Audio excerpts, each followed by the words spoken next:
여러분께 질문을 드려보겠습니다. 잘 대답하셔야 돼요. 십계명에 안식일이 언제라고 나와 있습니까? 성경에 안식일이 언제죠?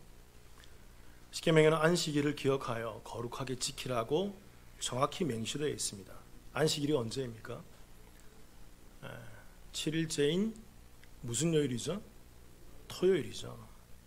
왜 여러분 어저께 와서 예배 안 드리십니까? 안식일을 기억하여 거룩히 지키라고 하잖아요. 우리 개신교는 그렇다면 어떤 날을 지키죠? 그렇죠? 안식 후 첫날인 주일을 지킵니다. 그러니까 여러분 잘 아셔야 돼요. 성경에 보면 주일을 지키란 말이 없어요. 그리고 신구약 전체를 보더라도 주일을 기억하여 거룩하게 지키란 말이 없습니다. 안식일을 기억하여 거룩하게 지키라. 그리고 안식일은 정확히 7일째인 토요일이란 말입니다. 그렇기에 이렇게 선언할 수 있죠. 저와 여러분들은 다 뭘 범하고 있어요? 십계명을 범하는 자들이 되고 말아버려요. 그런데 여러분, 우리가 주일을 지키는 이유가 무엇 때문입니까? 성경에 그렇게 명시가 안 되어 있어도 우리가 주일을 지키는 이유가 무엇 때문이죠?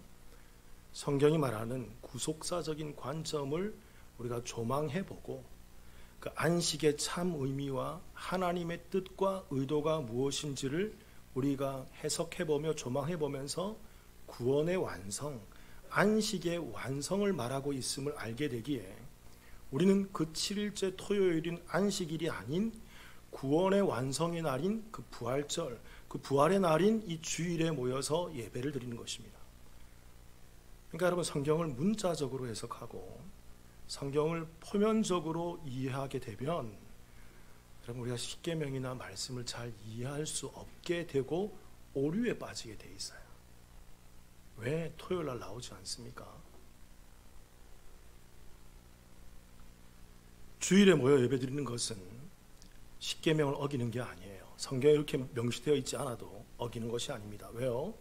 십계명의 완성인 그 구원을, 그 안식을 이제 예수 그리스도로 말미암아 은혜로 사는 것이 되기 때문에 안식일은 분명히 토요일이 맞지만 하나님의 뜻과 하나님의 의도가 구원의 완성과 안식의 완성에 있기에 우리는 이날 부활의 날 주일날 모여서 예배를 드리는 것입니다. 이게 성경을 알고 그 은혜를 아는 자들이 드리는 올바른 행위의 예배라는 거예요. 우리는 이런 관점에서 오늘 나누게 될 6계명인 살인하지 말라도 이런 관점에서 살펴봐야 되는 거예요. 질문 드려볼게요, 여러분. 살인하면 됩니까, 안 됩니까? 그러니까 여러분들이 저는 이렇게 대답한다 생각해요. 단순히 살인하면 안 되지. 그렇게 이해하니까 성경을 이해 못해요. 그렇게 바라보니까 성경에 있는 많은 구절들이 해석이 안 되는 것입니다. 제 6계명의 의미가 뭘까요? 우리 오늘 한 가지 주제를 좀 살펴보려고 합니다. 6계명을 알기 위해서는 하나님의 뜻과 의도를 알아야만 하는 거예요.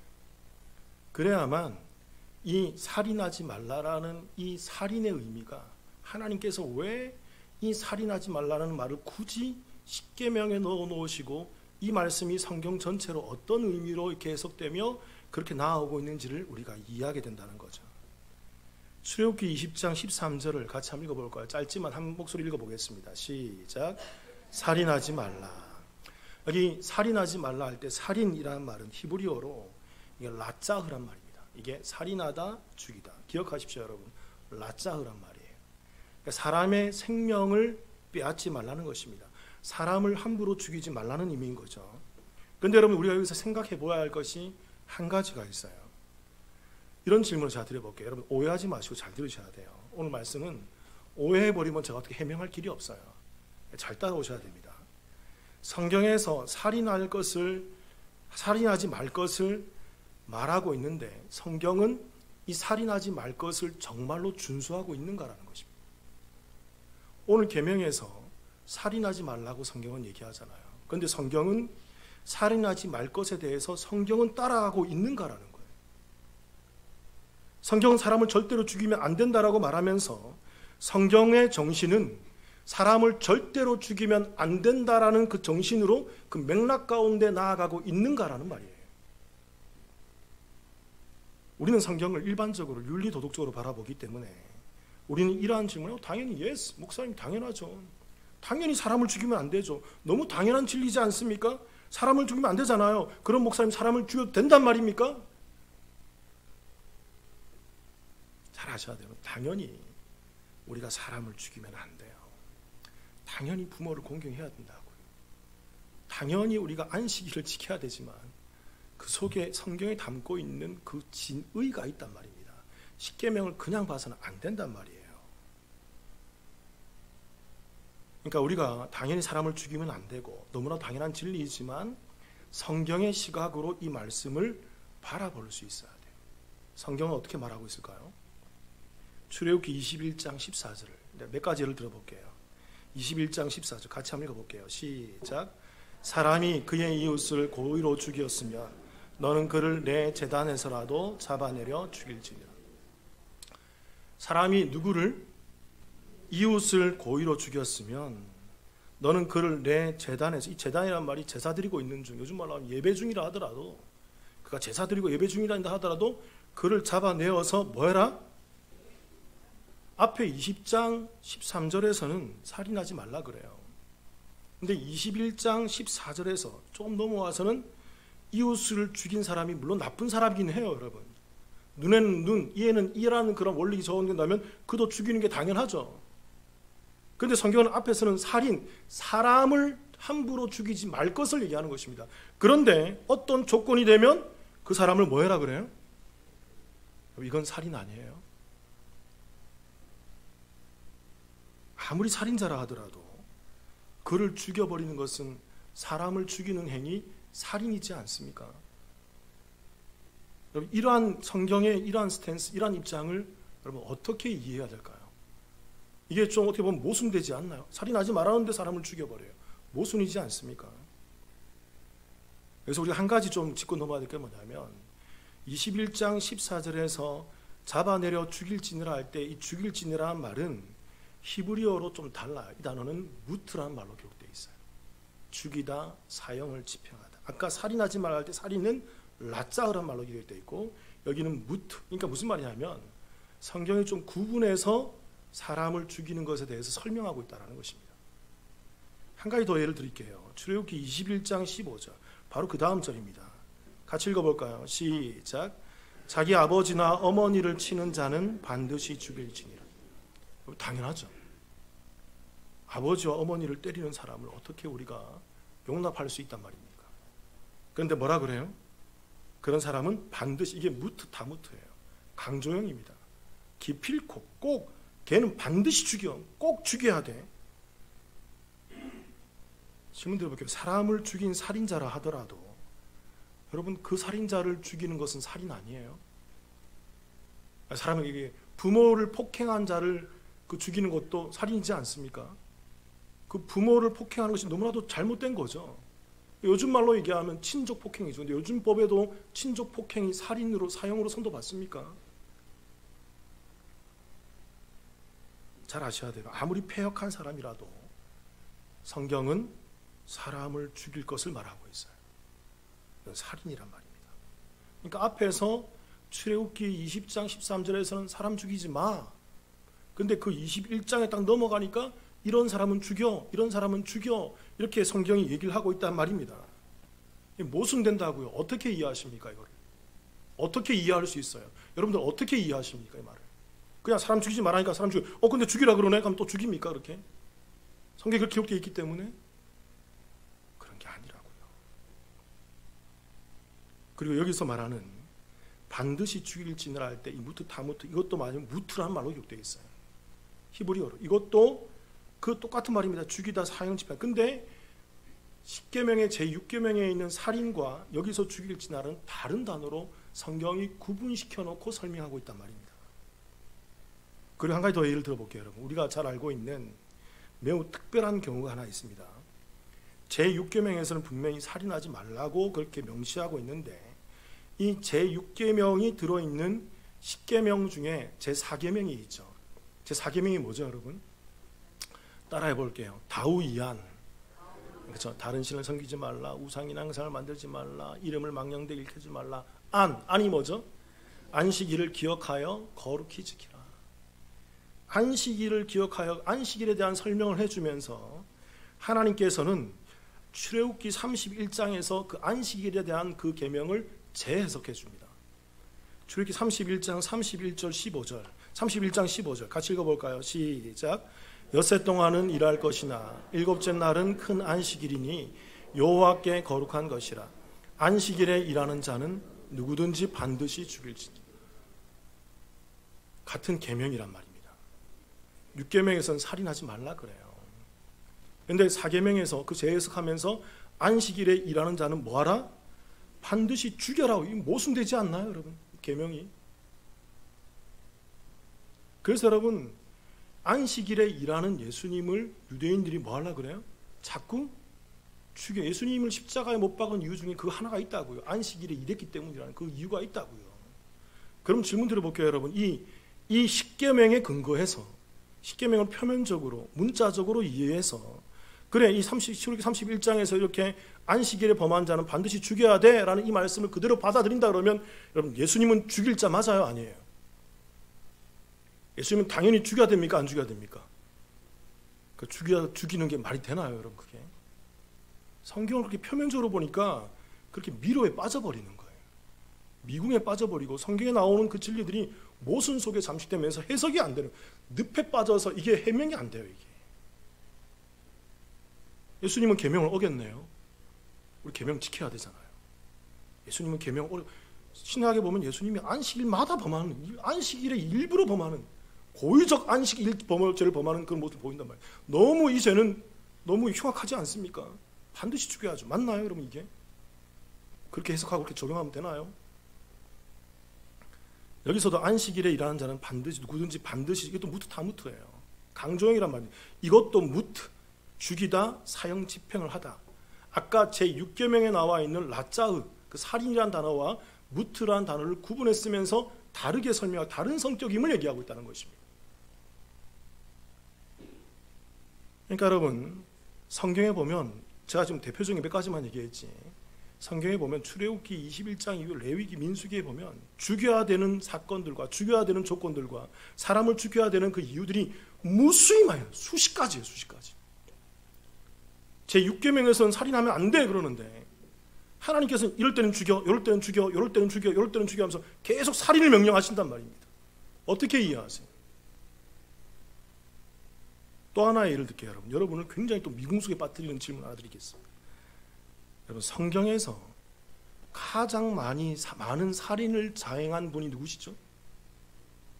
자 이렇게 얘기했잖아요. 살인을 많이 자행한 사람이 아니라 살인을 가장 많이 자행한 분이 누굽니까? 왜 대답 안 하십니까 여러분? 누구시죠? 말하기 좀 민망할 정도로 하나님이 그러셨잖아요. 구약 성경을 보면 애굽의 열재앙으로 인해 애굽에 있는 모든 장자들을 하루아침에 다 죽여버리십니다. 거기 얼마나 많이 있었어요. 애굽이 당시 고대 국가의 제일 번성 국가였는데 거기에 그만이 아니죠. 또 보면 이 애굽 군대를 보내서 홍해를 지나고 있는 이스라엘 백성들을 쫓아가는 애굽 군대를 아마 그 수천 수만이었을 거란 말입니다. 그 수천 수만의 애굽 병정들을 홍해에서 다 살인해버리세요. 거기서 끝납니까 여러분? 우리가 정말 이해하지 않는 거 있잖아요. 가나안 땅에 있는 족속들을 하나님께서 뭐하라 그러세요? 성경적 용어로 뭐하라? 진멸하라. 이 진멸이 히브리어로 이게 하렘 또는 하람이란 말입니다. 이게 진멸하다, 박멸하다, 사지를 절단하다. 그래서 어떤 신학자가 이 단어를 깊이 연구하고 어떤 식으로 번역했냐면 사람의 목을 졸라서 사람의 기식이 멈추도록 해라. 그런 말입니다. 그러니까 숨도 못 쉬게 만들어라. 거기에 생명이 없게 만들어라는 것입니다. 씨를 말려버리라는 거예요.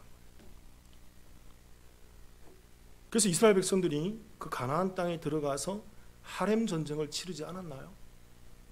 그 땅에 있는 수십만의 사람들 다 죽여버렸잖아요.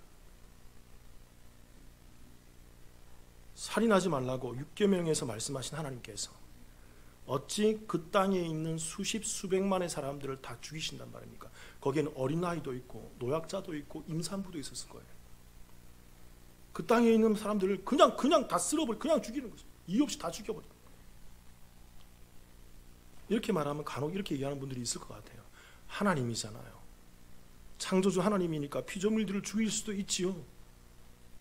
그러니까 제6계명은 하나님의 살인이 아니라 사람이 살인하지 말라는 계명이잖아요, 목사님.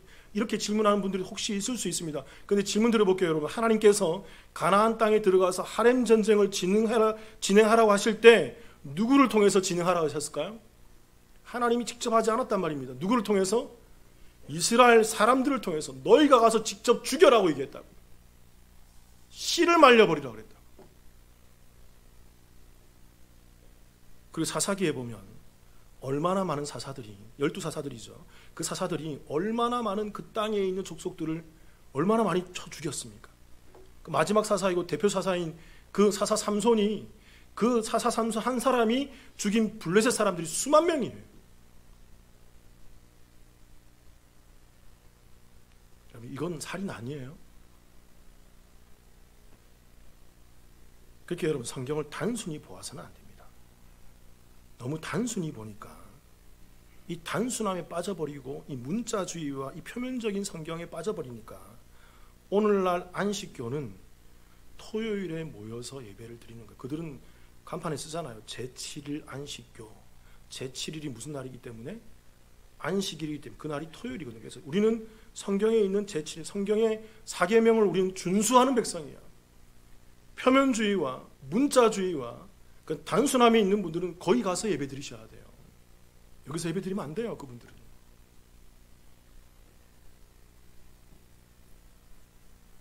그리고 그들의 주장대로라면 지금 이 자리에서 주일날 예배 드리는 저와 여러분들은 십계명을 어기는 자들이에요.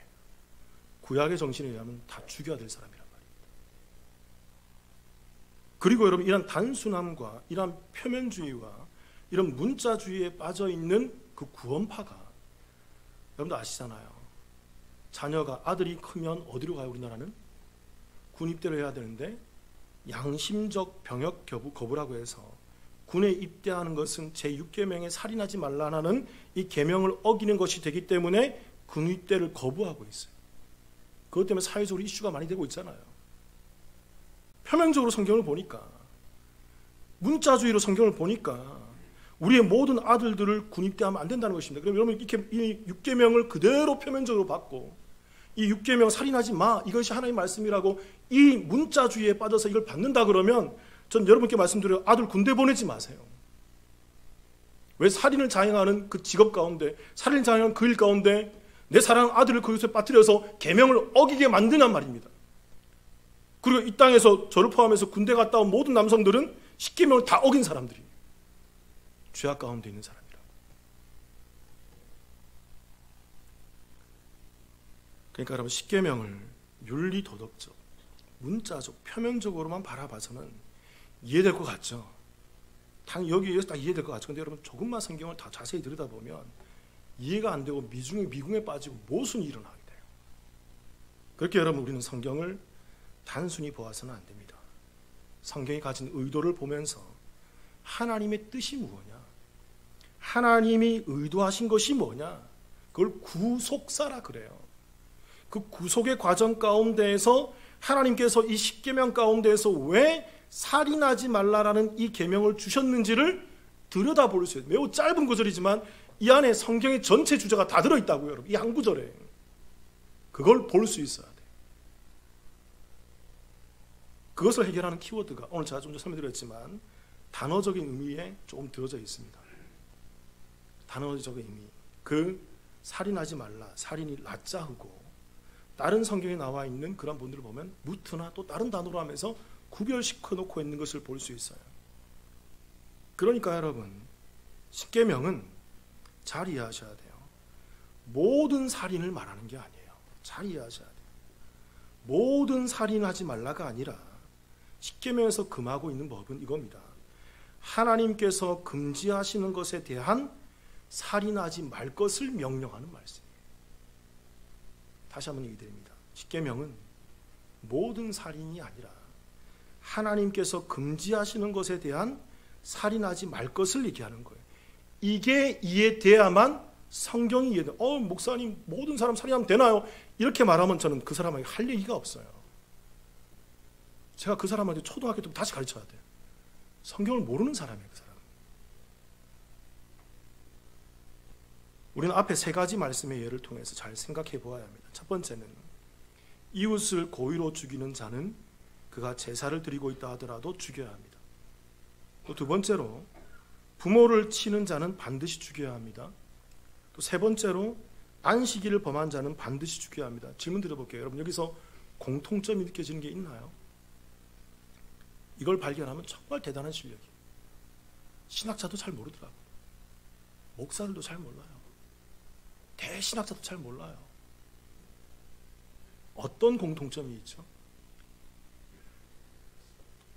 설명드릴게요. 여러분 제가 성경은 여러분 사람의 인권을 말하는 책이 아니에요. 성경은 하나님의 뜻, 하나님의 의도가 기록된 책이란 말입니다. 그리고 십계명은 자 계속 강조할 거예요. 그래야만 이게 이해가 된다고요. 십계명은 구원받은 이스라엘을 향해 주시는 하나님의 언약의 말씀이란 말입니다. 이게 전제로 깔려 있어야만 해석이 돼요. 이해가 된다고. 그러니까 이웃, 여기서 말하는 이웃은 이겁니다, 여러분. 하나님의 구원을 받은 이스라엘 백성들이기 때문에 여기서 말하는 이웃은 하나님의 모습이 투영된 구원받은 백성으로서의 이스라엘 이웃들을 말하는 거예요. 또 두 번째, 여기서 말하는 부모는 우리가 공경 하나도 배웠잖아요.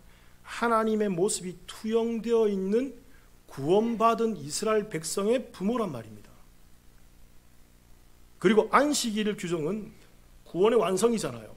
예수 그리스도를 통한 참된 안식을 예표해주고 있기에 그 구원받은 그 안식을 살고 있는 구원받은 백성이기에 안식을 범한다는 건 뭡니까? 구원 밖에 있는 것, 구원과 상관없는 것, 하나님의 은혜와는 상관없는 것, 그래서 죽이라고 명령하는 거예요. 잘 이해하셔야 돼요. 그렇게 하나님께서 십계명에서 금지하는 살인은 이겁니다. 하나님의 형상과 모양이 투영되어 있는 구원받은 이웃을 살인하는 것에 대해서 금지하는 거예요. 이게 성경의 맥이에요, 여러분. 자, 설명드릴게요. 왜 그런지. 왜 그를 죽이면 안 됩니까? 그는 단순한 사람이 아니에요. 그는 그냥 사람이 아니라고요. 그 속에 누가 들어가 있어요? 하나님의 형상과 모양이 투영되어 있는 부모, 하나님의 형상과 모양이 투영되어 있는 이웃이기 때문에, 그래서 여러분 십계명에서 하나님 사랑, 이웃 사랑이라는 것을 우리가 이 대전제를 잘 기억해야 된다고요. 거기서 말하는 그 이웃은 하나님과 상관없는 이웃들이 아닙니다. 하나님도 하나님의 은혜 가운데서 사랑하는 것이고, 그 하나님의 은혜 가운데서 내 이웃들을 바라보면서 그 이웃들에게 있는 하나님을 발견하게 될 때 그 이웃을 사랑하게 되는 거예요. 그게 사랑이라고 그러고요.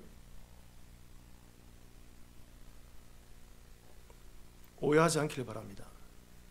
우리는 이웃을 사랑해야 돼요. 살인하면 안 돼요, 여러분. 그러나 십계명이 말하고 있는 이웃은 단순한 이웃이 아니란 말입니다. 십계명이 말하고 있는 부모는 단순한 부모가 아니란 말입니다. 구원받은 이스라엘 백성들, 구원받은 그 이스라엘 부모들, 하나님의 모습을 투영하고 있는 백성들을 의미하는 게 십계명에 갖고 있는 전제란 말이에요. 창세기 9장 6절을 한번 읽어볼게요. 같이 읽어볼까요? 시작. 다른 사람의 피를 흘리면 그 사람의 피도 흘릴 것이니 이는 하나님이 자기 형상대로 사람을 지으셨습니다. 노아와 홍수 이후에 언약을 맺힌 장면입니다. 노아의 가족들이 있는데 함께서 얘기해요. 이 대상은 첫 번째 노아의 가족들이죠. 하나님 택함을 받은 가족들, 그 후손들이죠. 얘기하잖아요. 다른 사람의 피를 흘리지 말아요. 살인하지 말라는 것입니다. 띄워주세요. 다시 9장 6절. 살인을 금지하는 말씀이죠. 다른 사람의 피를 흘리지 마라. 왜 피를 흘리지 말까요? 피를 흘리면 안 됩니까? 다른 사람의 피를 흘리는 것은 하나님이 무엇대로? 자기 형상대로 사람을 뭐 하셨습니다? 그러니까 이 말이 무슨 말이냐면 이런 겁니다. 다른 사람의 피를 흘리는 것, 그 노아와 그 이스라엘 안에 있는 백성들이 그 이웃들과 그 부모들에 의해서 대적하며 그들을 함부로 대하는 것은 그 속에 있는 누구를? 그 속에 있는 하나님의 형상을 파괴하는 그 일이기 때문에 하나님은 그 일을 금지하시는 거예요. 단순히 윤리도덕적으로, 단순히 인권 때문에 사람을 죽이지 마라가 아니에요, 여러분. 그건 당연한 거라고요. 근데 교회 나와서 신앙생활하는 사람들 거기에 머물러서는 안 되는 거예요, 여러분. 그러니까 이웃과 원수와 사랑이 안 되는 것입니다. 잘 아셔. 우리 집사람이 고함치지 말라고 했는데 자, 이거 5년 동안 얘기했잖아요, 여러분. 5년 동안 초장창 얘기했잖아요.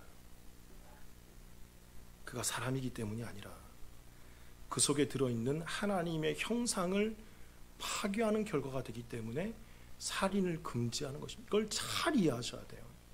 그래야만 예수님이 하시는 말씀이 이해가 된다고요. 이해 안 되면 예수님이 하신 말씀이 이해가 안 됩니다. 마태복음 5장 21절부터 22절 제가 읽어볼게요. 보세요. 옛사람에게 말한 바 살인하지 말라. 이게 10계명의 6계명을 말하는 것이에요. 예수님이 인용하시는 거예요. 그 계명에 살인하지 말라라는 말씀이 있어요. 누구든지 살인하면 심판을 받게 되리라 했다는 것을 너희가 들었으나, 이게 구약의 제6계명을 예수님께서 인용하시는 거죠. 그리고 22절에서 그걸 예수님이 덧붙여서 해석하시는 겁니다. 같이 읽어볼게요. 22절 시작. 나는 너희에게 이르노니 형제에게 노하는 자마다 심판을 받게 되고 형제를 대하여 나가라 하는 자는 공의에 잡혀가게 되고 미련한 놈이라 하는 자는 지옥불에 들어가게 되리라. 그러니까 마태복음 5장에서 7장은 제가 예전에 산상수훈하면서 팔복하면서 제가 얘기했죠. 이건 단순한 말씀이 아니라 하나님의 은혜를 입고 구원받은 백성들이 하나님 나라의 백성들로 살아가는 삶의 양태, 삶의 모습을 설명하는 게 마태복음 5, 6, 7장의 산상수훈, 하늘의 언어, 하늘의 법도란 말입니다. 다시 띄워놓으세요. 22절에 보니까 21절에 10계명을 인용하시면서 예수님 뭐라고 얘기합니까? 10계명에는 살인하지 말라고 되어 있지만 나는 형제에게 뭐하거나 노하거나 또는 뭘 하거나 라가라. 이 라가라라는 말이 이게 미련한 어리석은 텅 빈 사람이라고 하면서 형제를 조롱하는 것이거든요. 또 그 다음에 또 형제를 뭐라고 얘기할까요? 미련한 놈, 이 바보라고 무시하는 것입니다. 예수님 더 나아가요. 형제의 화를 내는 사람들. 그러니까 이게 구원받아 하나님의 백성으로 살고 있는 형제들이에요. 그들에게 화를 내거나 그들에게 어리석은 사람, 텅 빈 사람이라면서 나가라고 하면서 멸시하거나 미련한 놈이 멍텅구리 이 바보야라고 무시하는 태도, 예수님께서 이거 살인에 준하는 행태라고 얘기합니다. 이들 심판받게 될 거야. 지옥불에 떨어지게 될 거야. 이들이 왜 살인에 준하는 심판을 받게 되는 것입니까? 형제한테 말로만 그냥 화가 나서 막 얘기했는데, 화가 나서 막 함부로 얘기했는데 그게 왜 살인이 됩니까? 그걸 왜 살인이라고 얘기하죠? 그 형제가 어떤 형제예요? 그 형제 속에 누가 들어있어요? 하나님의 형상과 하나님의 모양이 들어있는 형제란 말이에요. 그래서 예수님께서 그것을 인용하면서 더 심오하게 얘기해 주시는 거예요. 단순히 도덕법이 아니란 말입니다. 구원받은 백성이 어떻게 구원받은 성도를 바라보면서 그 속에 있는 하나님이 보이지 않는단 말이에요. 구원받았다면서 교회 안에서 형제 자매로 보이다면서 어떻게 그를 향해서 모멸적으로, 그를 향해서 정말 그렇게 표독스러운 그런 얘기를 하면서 그의 인격을 무시하고 있지만 그 속에 있는 하나님을 무시한 거야. 그 속에 있는 하나님을 비난한 거야. 그 속에 있는 하나님을 향해서 너희가 죄를 짓는 거야. 이러한 원리를 잘 이해하면 우리는 제가 계속 얘기하는 이웃사랑, 원수사랑도 이해하게 됩니다. 성경이 말하는 이웃과 원수는 단순한 이웃과 원수들이 아니에요. 이 이웃은 누구를 품고 있는 이웃입니까? 하나님을 품고 있는 이웃이에요. 그래서 그들을 사랑하라고 합니다. 사랑이 제가 예수 그리스도에 의한 십자가의 복음에 의한 사랑을 얘기해요. 성경은 또 그게 그렇게 나오게 돼 있다고. 이렇게 원수도 단순한 원수가 아니란 말입니다. 원수이지만 교회 안에 원수처럼 지내는 분들이 있잖아요, 우리가. 근데 원수 같은 사람이 있지만 그 속에도 누가 계셔? 하나님의 형상과 모양이 깃들어 있단 말입니다. 그 하나님이 보이기 시작하면 내 표면적인 내 모습은 의그하지만 그 안에 있는 하나님이 보이기 시작하면 그를 사랑하게. 누구 때문에? 예수님 때문에, 하나님 때문에, 하나님에 의해서 예수님으로 말미암아 그를 사랑하는 지경까지 나아가게 되는 게 그게 이웃사랑, 원수사랑의 경지라. 그래서 예수님께서 원수사랑하라는 것을 딴 데서 얘기하지 않고 산상수훈에서 얘기한다고요. 하나님의 백성들로 살고 있는 그 형제 자매들을 향해서 너희들이 이 땅에 형제자매로 살고 있지? 원수사랑해. 단순한 원수가 아니에요. 너희 형제 가운데 너희 원수 있잖아.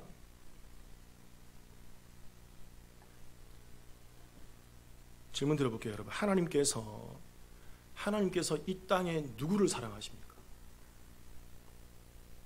착각하지 마세요. 모든 사람 사랑하는 게 아니에요. 성경은 그렇게 얘기하지 않습니다. 하나님은 오직 누구만 사랑할까요? 자기 백성들. 그래서 예수님께서 그 요한복음에 보면 자기 백성들을 끝까지 사랑하시라는 그 말씀이 있잖아요. 그런 말씀이 무수히 많아요. 하나님은 끝까지 자기 백성들, 택한 자녀들, 주의 백성들만을 사랑하십니다. 그게 하나님 사랑이라고. 그걸 우리 가운데 요구하신다고요. 내 백성이잖아. 내가 그들 안에 있잖아. 내가 그들과 함께 있잖아. 그런데 내가 사랑하는데 너는 왜 그들을 사랑하지 않니? 하나님께서 왜 애굽의 10번째 재앙으로 애굽에 있는 모든 장자를 죽이시는 걸까요? 왜 죽이십니까? 하나님의 형상인 구원과 관련이 있기 때문에 그래요. 하나님께서 진행하시는 구속의 과정 가운데에서 이 애굽에 있는 사람들이 하나님의 형상을 간직한 그 이스라엘 백성들을 막아서는 대적자로 있기 때문에 하나님은 그들을 죽이시는 거예요. 그 애굽 가운데 이스라엘 백성이라 하더라도 하나님과 상관없는 자가 있었잖아요.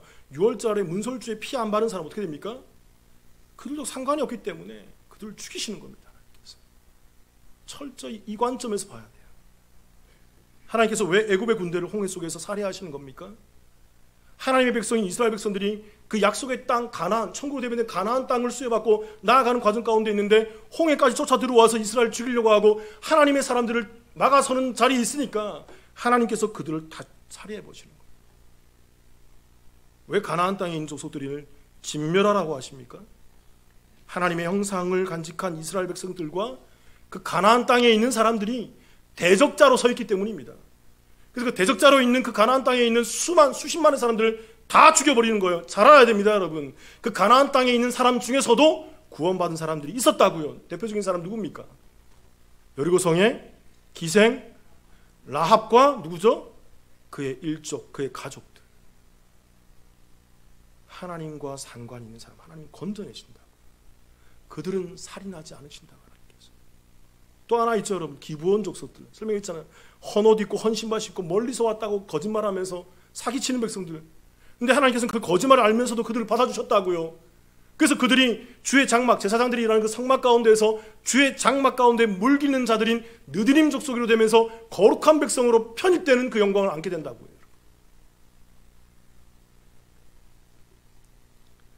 우리는 10계명 중 제6계명인 이 살인하지 말라는 말씀을 단순히 보지 말아야 됩니다.